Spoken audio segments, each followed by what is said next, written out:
Tokyo Ghoul this week, I will be fair, is like, I really did like the conversations between, I really like the idea behind Hide as a best friend character, a character who will accept his friend no matter what, whether he be a ghoul or he do whatever, whether he kills people or whatever. I mean, like, I actually rather appreciate that about Hide. And they play it off to the point really well upon, even upon, like, his destruction. Oh, also, spoilers, is like, really a lot. This is a very different take upon the manga. Because in the manga, like, a few things changed. And that is one of them, is that Hide doesn't necessarily disappear in that one.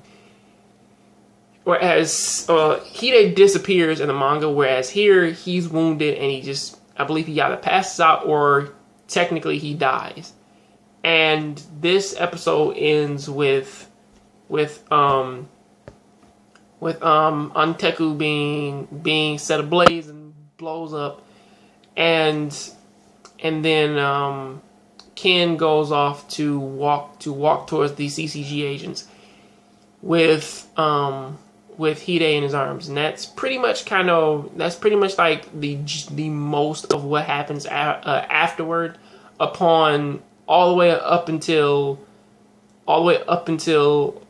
like the last thing you see is Arima, just you see his hair just blowing, like, in the blowing amongst the buildings, and that's pretty much just like the end of the episode.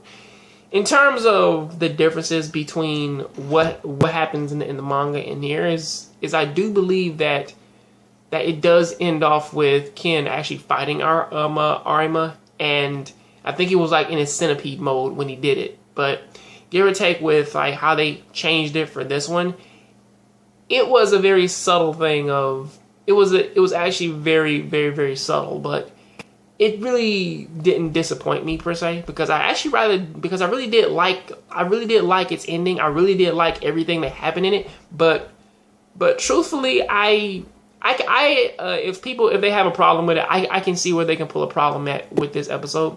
But I will have to be honest though, is that comparing this season to the first season was not necessarily the best season, but it still was a pretty good season in terms of getting its narratives across, getting like its messages, its stories, its characters, their motivations. It did everything to get all that across.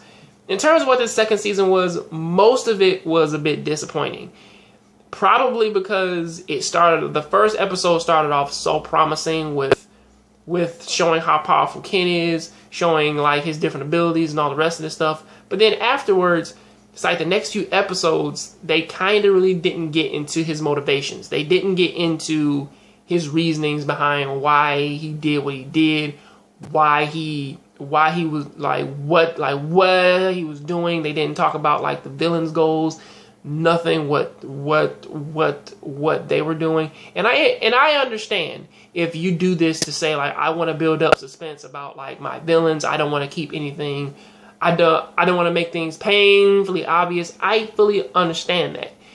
But if I'm watching this and I'm asking for questions and you're not giving me questions, you're not even giving me like a narrative as to why they're doing this, then that's a problem, a major problem, because I like Ken as a character, yes, but most of these episodes, they didn't focus around him. They focused around Toka, and they focused around the CCG agents who just sat around in their desks, just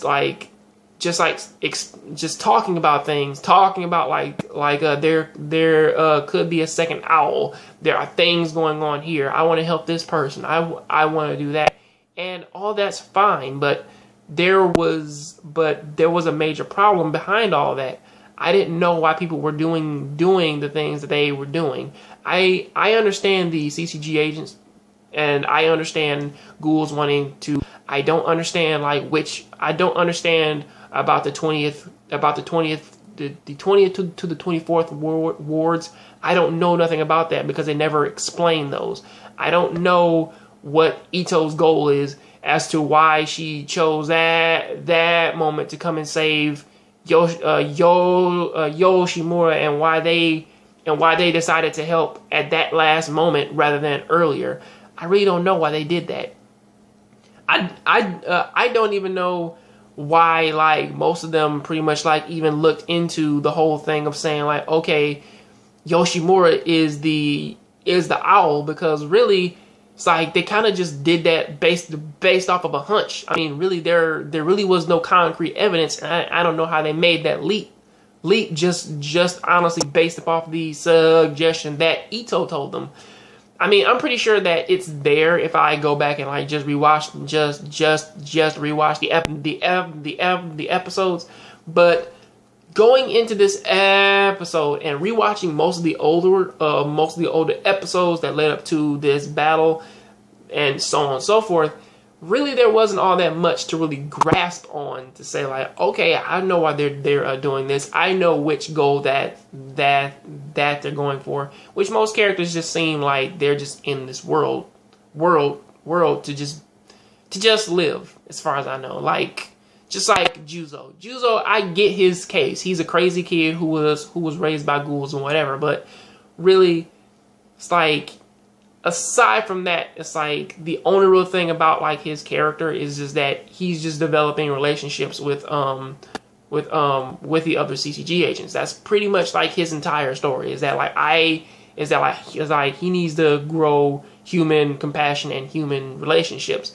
And really, it's not all that helpful that, you know, he is a CCG agent. No matter how good he is, that's still not really helping him all that much. But really, it is something. But not to make this video like into like the quadruple digits, I'm about to go ahead and end this right now. So yeah, tell me what do you think of this chapter. Tell me what do you think of this episode. Tell me what do you think of this entire season. So yeah, I'll catch you next time. I'll see you on the next John Graves show. Please keep watching anime, keep playing video games. I'm out.